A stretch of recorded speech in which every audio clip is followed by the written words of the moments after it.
মনে করা হচ্ছিল যে ভোটের আগে সম্ভবত আর নতুন করে 9-10-এর ক্ষেত্রে ভেরিফিকেশন লিস্ট দেবে না। 11-12-এর যেগুলো কাউন্সেলিং প্রসেস চলছে সেই কাউন্সেলিং প্রসেসগুলোই হয়তো চলতে থাকবে অ্যাটলিস্ট ভোটের রেজাল্ট হওয়া অবধি। এবং এটাও একটা ক্ষীণ আশা ছিল মনের মধ্যে যখন এটা শোনা গেল যে 24 জন যে কর্মচারী ছিল এসএসসি অফিসের, তাদেরকে যে ভোটের ডিউটিতে নিয়োগ করা হয়েছিল তাদেরকে আবার ফেরত পাঠিয়ে দেওয়া হয়েছে এই বলে যে সুপ্রিম কোর্টের যে নির্দেশ সেই নির্দেশটা অমান্য করা হবে না হলে বা দেরি হতে পারে।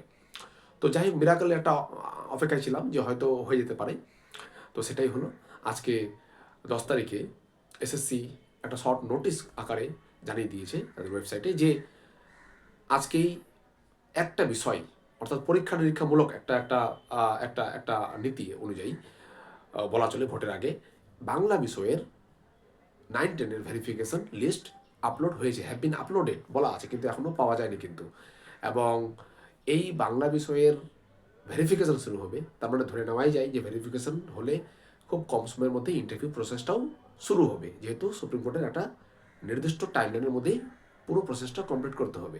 কিন্তু এখানে একটা মানে চিন্তার বিষয় যেটা হচ্ছে যে বাংলা সাবজেক্টের কিন্তু এখনও 11-12-এর ক্ষেত্রে কাউন্সেলিং প্রসেস শুরু হয়নি। তাহলে কি দুটো সাবজেক্টেই একটাই ক্যান্ডিডেট কি দুটো সাবজেক্টেই অপ্ট করতে পারে যদি সেরকম তাদেরকে অপশন মেলে বা সেরকম একটা গ্যাপ মেলে? তো এই ব্যাপারটা সময়ই বলবে। আমরা যেটা আন্দাজ করেছিলাম যে 11-12-এর মানে মানে ক্যান্ডিডেটকে মানে যাতে একটাই মানে সেকশনের ক্ষেত্রে তারা যাতে চুজ করতে পারে সেই জন্য হয়তো এরকম একটা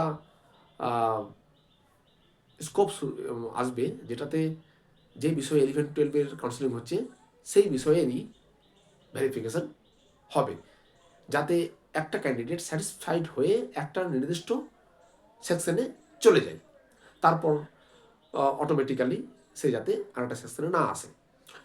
তো এটা তো কনস্টিটিউশনাল রাইট সবারই আছে, right to choose, right two opt সবারই আছে।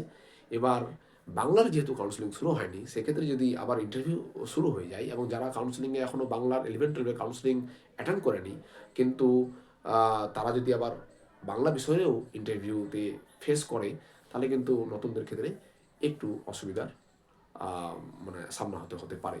যাই হোক, আলটিমেটলি সময়ই বলবে, কেননা বাংলার ভেরিফিকেশন ইন্টারভিউ প্রসেস শুরু হতে হতে ততদিনে হয়তো 11-12-এর ক্ষেত্রে কাউন্সেলিংও শুরু হয়ে যাবে।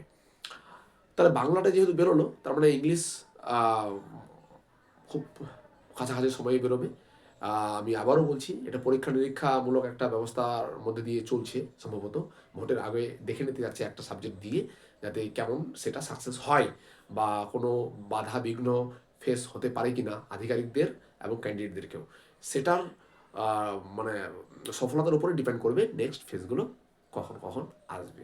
ঠিক আছে, তো দেখা যাক এবার বাংলা বিষয়ের আপলোড হোক এবং তার মধ্যে কবে কোন কোন ডেটগুলো দিচ্ছে সেই ডেটগুলো দেখা যাক, তারপর না হয় পরবর্তী বিষয়গুলো নিয়ে আলোকপাত করা যাবে। ধন্যবাদ।